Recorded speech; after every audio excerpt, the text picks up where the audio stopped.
July 22nd, 2024. And I guess some stuff happened over the weekend. So Papa Joe took himself out of the running for president in the 2024 election. And I know people want to say this was his decision. Um, the letter came from him and his family. But I mean, let's make no bones about it. He got pushed out. Um, and we'll get to next steps, but you know, I'm pissed, and I'm going to hold on to that because I know we got a bunch of stuff to do between now and November.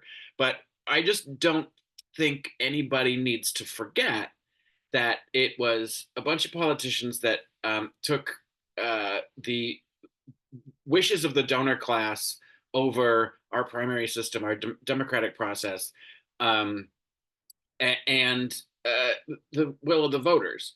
Um, I wildly disagree with Sarah Haynes that it's good to, question things and be able to have the discussion out loud. What happened to him publicly over the last 3 weeks, happened to Biden over the last 3 weeks, was wildly disrespectful to him, to the party, to the primary voters, to older people in general. I agree with Whoopi. I think the messaging, it was just like, you can't do it because you are slower in a job that he's actually doing. And I get it. It was going to be a kind of a slog because he's not speaking well these days. And maybe I will admit, maybe his cognitive decline is much more evident in person, behind closed doors, and that he is a little less effective in getting the job done. And that's what people were worried about. I will take that if that's what the people closest to him were saying. I won't take that because the donor class saw it on TV. I don't accept that. And I don't accept that somehow their wishes are greater than our democratic process uh, and and our votes. So I'm not going to forget that. Adam Schiff, you're on the list. Nancy Pelosi, Chuck Schumer, uh, you know, dear God, you better fucking retire when your terms are over. Schumer's there till 28. Nancy's on the ticket this year. There's no getting rid of her. But she's 80 fucking four. Like, for her to be working the phones to get out a guy who's younger than her is a little hypocritical and uh, really backstabby. Um, so she better not fucking run again because if either of them try, they better be primary to fuck. Schiff, if he wins this Senate race, you just went through a primary and you won. What if we said, you know what, fuck you, we'd like Katie Porter to do it instead? Which, by the way, I would prefer Katie Porter. I hope that Harris finds a place for Katie Porter in her cabinet because I like her a lot. Um, but I'm not forgetting where this all came from and who were the people that were first to stand up and say Joe's got to go, and who were the people that stuck by him. Because it's the people who stood up and said no, Joe has to go, are the ones that are just firmly in the pocket of the donor class, and we don't need them.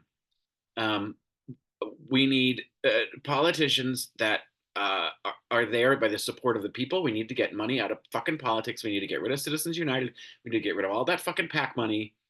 So if we get the chance in November to sort of right the ship, and get the House, Senate, and the White House, there better be some speedy fucking bills going on to change our campaign finance laws. Um, so I'm not going to forget that. We can deal with that later. um, because I'm angry about that, and I'm not going to let that go. But the immediate short term is we need to get Harris elected. I have to say, I was really upset when I found out that he was quitting. Um, and my first thought was, because he wrote that he will talk to the American people later this week, and I was like, that's too late for us to have a plan. We need to have a plan. Somebody needs to come out and say, This is what we're doing. And clearly, he had the wherewithal to say, I'm not going to step down. I'm not going to get out of the race until I know that we have a clear plan ahead for Vice President Harris. I think that he paved that way so that we don't have a brokered convention, so that we don't have a bunch of infighting. And again, statesmanlike, he immediately, after saying that he was taking himself out of the race, endorsed her. And clearly somebody had a spreadsheet about who was going when, because it was like every 20 minutes or half an hour, there was another endorsement coming. And so and then there started to be delegates that have pledged themselves to her. So she'll definitely have enough delegates to win the nomination before the end of this week, probably in the next couple of days. And so she'll be the presumptive nominee, and we won't have a brokered convention. And Whoopi is right. Joe Manchin, sit the fuck down. Nobody wants you in this race. Nobody needs you in this race. You quit the Democratic Party to become an independent. You don't need to come back. So that started to make me feel better. I was having lunch with friends on a friend's deck, and sort of like-minded folks. And when this happened, so we had a lot of time to sort of talk through this, and that was to me very therapeutic, to sort of feel better about, okay, here we go, that they have at least stitched together enough of a plan that we're gonna get these endorsements out, and make Harris the presumptive nominee in the minds of the people. Great, even if we haven't yet done it in delegate votes. Okay, so there we go. Now, where the fuck is the endorsement from George Clooney and the money? This is what you were asking for. Get your fucking checkbook out, asshole. Where's the endorsement from Obama? I know he usually he likes to he wants to wait until we've got the nominee set and all that kind of stuff. I get it. He might come in a little later. Michelle doesn't have to wait. I'm a little upset with that. I love to see the Clintons, get on board immediately. A lot of people that were fully throated supporting Biden immediately got on board and said, we're with Harris all the way. This is good. We like this momentum. It does feel like we have a bit of an energy charge for the election for the younger candidate. It does make Donald Trump the oldest person to ever run for president, which should be hammered home. And for all these people saying, well, the media's got to ask those questions, the one thing that we all need to remember between now and November is that the media is not our friend. They are not going to be helpful through this process. They are going to take all of the mudslinging that the Republicans are throwing at Harris and whoever she chooses at VP, and they're just going to keep repeating it. So we got to tune that shit out. And this needs to be a campaign that is on the offensive at all times. It just needs to keep going. And that doesn't mean it has to be abusive to the other side at all times. It just needs to be constantly be on the offensive about why this is the best ticket, about why he's a threat to democracy and a threat to your safety and security. But what I want to see, we've got, 4 weeks to the convention. We have an opportunity to make a convention for the ages that people will actually watch and tune into. And I want to see all of them. I want to see the Obamas. I want to see the Clintons. I want to see every fucking progressive. I want to see AOC. I want to see Bernie. I want to see Crockett. I want to see all of them. I don't care if I see Pelosi or Schumer, but I would like them to be there because they should be showing their fucking support. Pelosi has not yet endorsed her, so fuck you, Nancy. But yeah, get on that fucking stage, and ring the goddamn bell for this candidate. We need every fucking hand on deck. And even if I don't want to see your face, I want you there. And what I'd love to see is Liz Cheney, Adam Kinzinger,